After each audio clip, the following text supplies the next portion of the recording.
Good morning, everybody. Orange J here with another War of the Visions video, and it's dark. No, it's not dark. It's not early. It's Monday afternoon. There was no news this morning. There was no news yesterday morning, and this is a video about the fact that there was no news on those 2 days, and it's a video about what we can kind of expect moving forward based on some conversations I've had with people who have played on the JP side of the game as the development teams merge together and become one perfect decision-making entity, because that's what development teams at video game studios are. We're going to have a little bit of a different change. Now, I'm going to go through what that could mean for updates to War of the Visions, what we can kind of look forward to expect here, and I'm just going to give you my reaction to it, both my initial reaction and my reaction after having a day of reflection on the issue. But first of all, I want to read you something. This is from Cyrus, somebody I know from Discord. He sent me some messages today, and he tried to kind of outline why we didn't have news today or necessarily a patch tomorrow. This is what he said. So he says, if you want to do a video explaining how this works to your viewers who haven't followed the JP structure, the basic gist is this. There are 4 updates per month, with the first always being on the first of the month. So apparently in JP, they didn't run their updates week to week. They just said, hey, in January we got 4, in February we got 4, in March we got 4. I mean, that makes some sense, especially for months like February with 28 days, but forcing it to be on the first of the month will make for some weird cycles of updates, right? And so more on that here in a minute. There will be 1 update period per month with more than 7 days. Every extra day will not have login rewards. Now, if we go to the login rewards right here, and this is something that I was using to kind of guess when our patches and things were going to be, notice that today we got this. We got 500 Viz, a Visogenetic Antler, and 10 Helena Shards.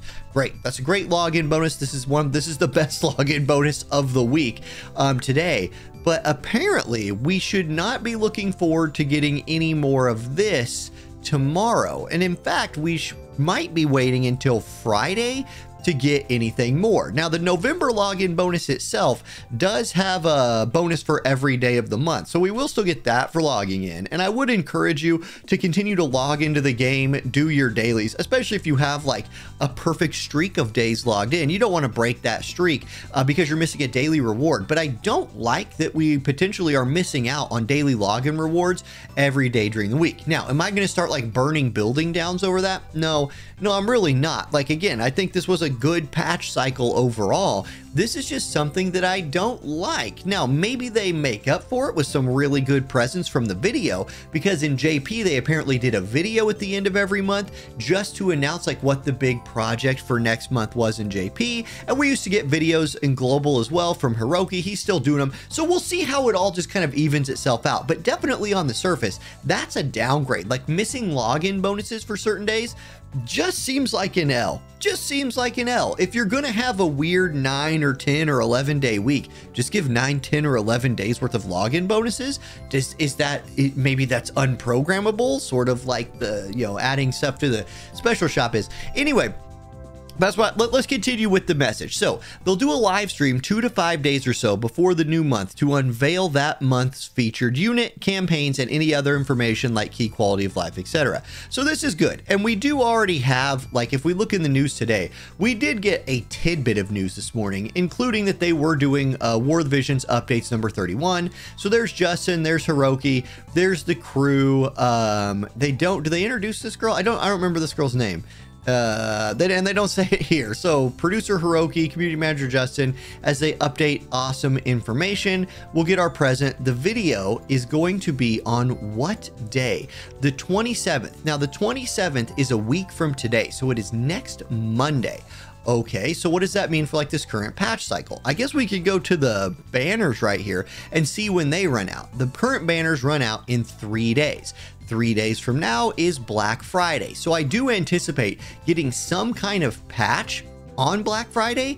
I definitely anticipate having special deals. We didn't get any news about this, obviously, but we got to get special shop packs. We're definitely going to get some new banners. I just don't know if it's going to be like a true patch or not. And I don't know if before then we are going to get told any sort of news, but I hope we get some like Visior Pack Fs, Visior Pack Hs, all of that kind of thing for Black Friday. That would be really good. And I think anything the game can do, that pull sucked, anything the game could do to make some more money would be smart. And releasing things in the special shop, I imagine, would make them some money. So that's kind of how I'm figuring this stuff out. We do have the Melnia Vision Card banners going away in 3 days, and then it's the end of the JP 4th anniversary banners. So they're ending on a weird day. Maybe that's a sign. I would expect a patch on Friday, but then what does that mean for like the next week? Because Friday's the 24th, then the next Friday is the 1st. So are we running a Friday to Friday week? With like news dropping on Wednesday or Thursday and then a patch on Friday? Maybe that's it. Maybe that's it. Maybe this Thanksgiving season, we're just going to get a little bit of extra War of the Vision stuff in there. I don't know. So that's that.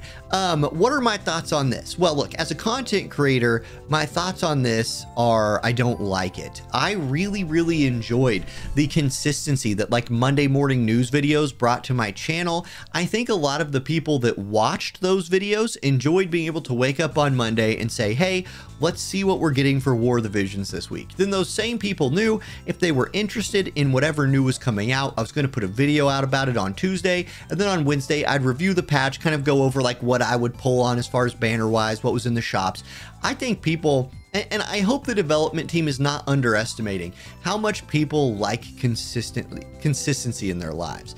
So many people watch, those are my most viewed videos of the week, the Monday and Wednesday videos, which might be the Sunday and Tuesday videos now, or the Thursday and Friday, whatever days of the week videos they are now.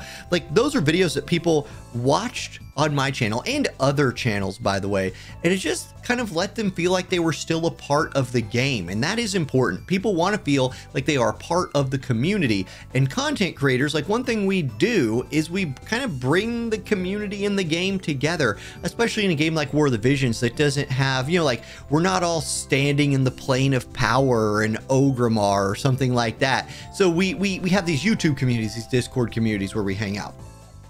I hope this doesn't damage that. If it does, then obviously me as a content creator, that's something I'm not going to like. Will it be a huge impact on the game? Probably not, because I mean, JP's been dealing with apparently this the whole time, and their JP side's doing fine. So it's something we'll just have to get used to, I guess. I just would love some consistency, or at least love a little bit of transparency.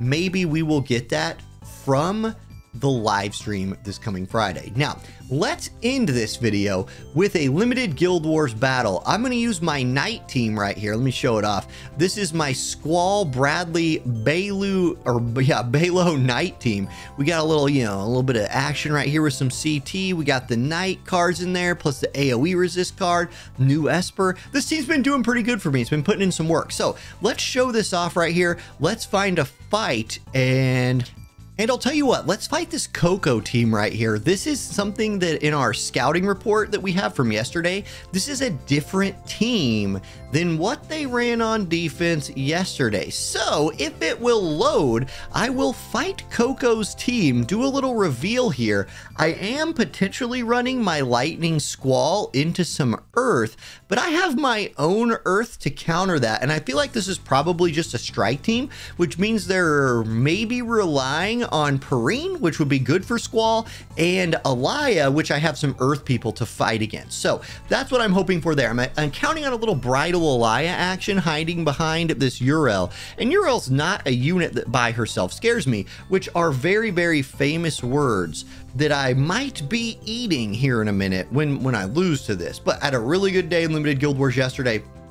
This team has been performing pretty well. I'm going to give it a try, and I have a very small can of Coca-Cola to drink at the same time. Okay, here we go. So, oh, it's a snow Perrine Urel. I definitely was not anticipating a snow to come out. Now, the one thing I'm kind of worried about is if they got forward enough that Squall wouldn't get that buff off, I would be a little concerned. But because I was able to get my buffs off, I feel a little better about this. So Snow's out here tanking. They got Perrine in here for the DPS. Let's see what she does. That was pretty decent damage. Urel not in range to do any damage yet, and now my team should kind of pop off. They're nice and grouped for us. We bring a lot of AoE. Snow's courage is already popped. Let's see, he's gonna get a turn. He hits Balo pretty hard, but Balo has yet to come back to life. And if you guys know anything about Balo, his final form is his ultimate form. So let's see what he's got there. 149 damage. Balo takes him down. We get a nice little 3-0 victory right there. Not super healthy, so I'll probably conserve my second attack for like a cleanup duty attack or something like that if we just need the sword for later. But there we go. So that's kind of my thoughts on the changes to the patch cycle, everything. There's a little shot into my limited Guild Wars life. I've enjoyed this map. Surprisingly, I've enjoyed this map a lot, so I like maps like this more. Anyway, thank you guys for watching. That's my Monday video this week. It's a weird one. That's how I feel about things. So I'll catch y'all next time. Peace.